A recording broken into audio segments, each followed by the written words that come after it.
11:30 p.m., police reports say that 16-year-old Kimani Gray pulled a gun on two plainclothes police officers in East Flatbush, Brooklyn. Moments later, Gray was killed by those same officers. 7 bullets hit him. 3 were in his back. In the days since, 46 people have been arrested for protesting his death, and yesterday, his mother Carol held a press conference asking for justice. I was in East Flatbush during these protests.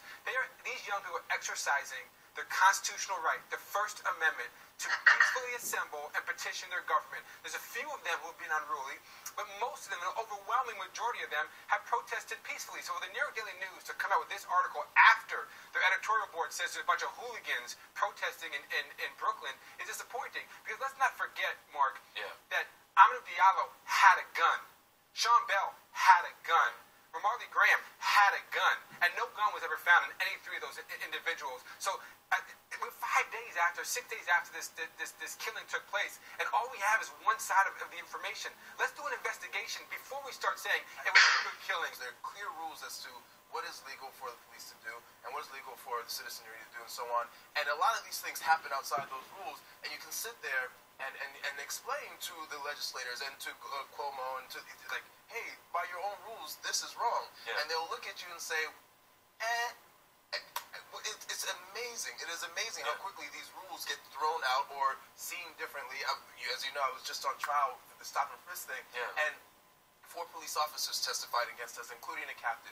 And these police officers said things that only helped our case. Oh, it was amazing. We looked at one another like they're more or less being honest. We thought they may not be, and they were telling like, we didn't do this. We didn't. It was amazing.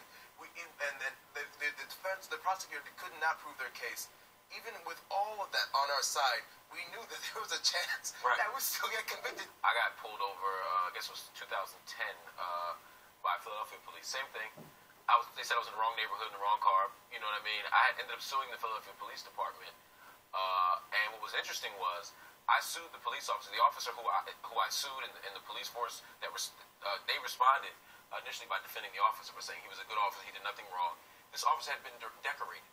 He had been at the White House. He sat next to President Obama at the State of the Union address.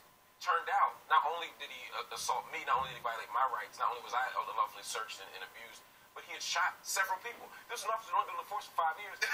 He had already discharged his weapon multiple times. He had shot someone in the back. He had shot someone in the front.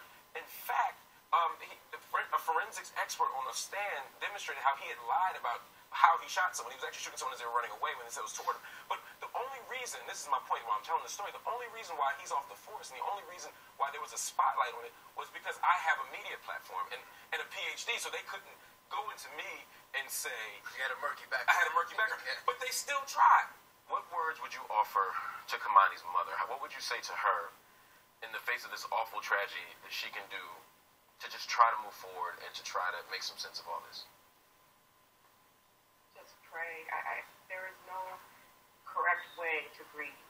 Everybody will grieve differently. There are days when we still don't want to get out of bed, when we still just can't believe that this has happened to us. And I think for her, she needs to do it her way. And don't let anyone tell her that it needs to be done a certain way at a certain time.